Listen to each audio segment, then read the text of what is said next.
Welcome back to Hustle and Heart. I'm your host, Vanessa, and today we're talking about that moment when inspiration hits and, more importantly, what happens next. You know that feeling you're in the middle of something completely ordinary, maybe cooking dinner or stuck in traffic, when suddenly you get a thought and everything clicks. But here's what I've pondered on and I've wondered is, why do some of these moments lead to real change while others just fade away?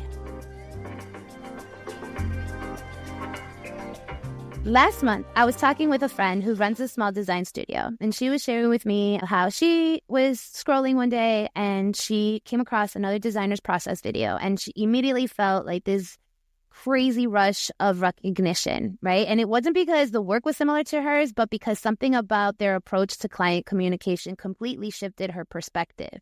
And she shared with me, she goes, Ness, I really wasn't just admiring their portfolio. I was seeing a version of what I'd been trying to articulate in my own business for years. That's what I don't think we talk about enough. And that's what I want to tap into. How inspiration often shows up as recognition first. It's not about wanting to be someone else. It's about recognizing a piece of yourself in someone else's expression.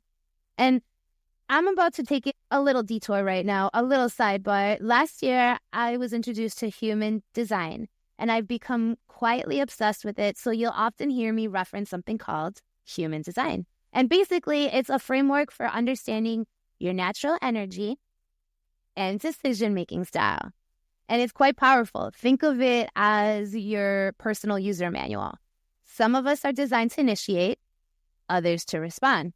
And knowing this can make a huge difference in how we navigate these moments of inspiration, even relationships, career, and business decisions.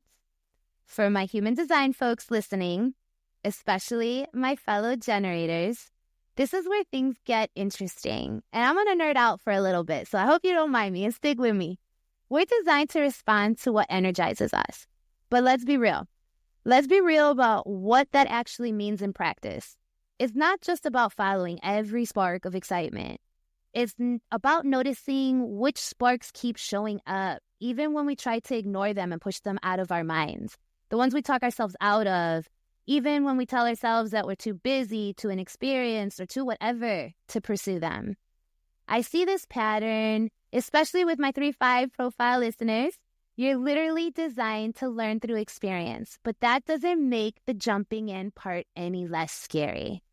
Here's what I want to get practical. Instead of giving you generic advice about following your dreams, I want to talk about what actually happens in those first few weeks after inspiration hits. 3 things I've learned from both failing and succeeding at this. First, documentation beats motivation. When you feel that spark, write it down. Not just what inspired you, but what specifically resonated. Was it their teaching style, their way of breaking down complex ideas, their approach to community building? Whatever it is, get specific. Second, start with observation, not imitation. Before you jump into action, spend a week noticing how this thing you're inspired by shows up in your current work. Remember my designer friend from earlier? She realized she was already good at client communication. She just hadn't been intentional about it. Third, choose your first action based on what you already know, not what you think you should know. Your entry point doesn't have to look like everyone else's.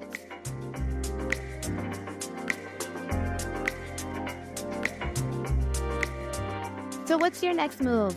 What's that one thing you're walking away with today that you can put into motion? Send me a DM on Instagram and let's talk about it. I love hearing how these episodes impact you. Because here's one thing, insight without action, it's just a wish. But when you take even the smallest step forward, that's when real transformation begins. Someone once told me, commitment is staying true to what you said you would do long after the mood you said it in has left you. That's what makes the difference between a fleeting spark and real transformation. The inspiration gets you started, but it's the commitment that creates change. Those moments of recognition, they're not random. They're breadcrumbs leading you back to yourself. The question is, will you follow them, even when the initial excitement fades? If this episode resonated with you, share it with a friend who needs a little nudge to take their own inspired action. Let's build this movement together, one aha moment at a time. Until next week, keep building, keep questioning, and most importantly, keep showing up, especially on the days when that first spark feels far away. I hope today's episode sparked something in you, whether it was a fresh perspective, a bold idea, or that unmistakable aha moment where inspiration meets action. This is Vanessa Betance, signing off. Keep building, keep believing, and keep showing up for your dreams, mi gente. Till next time, ciao.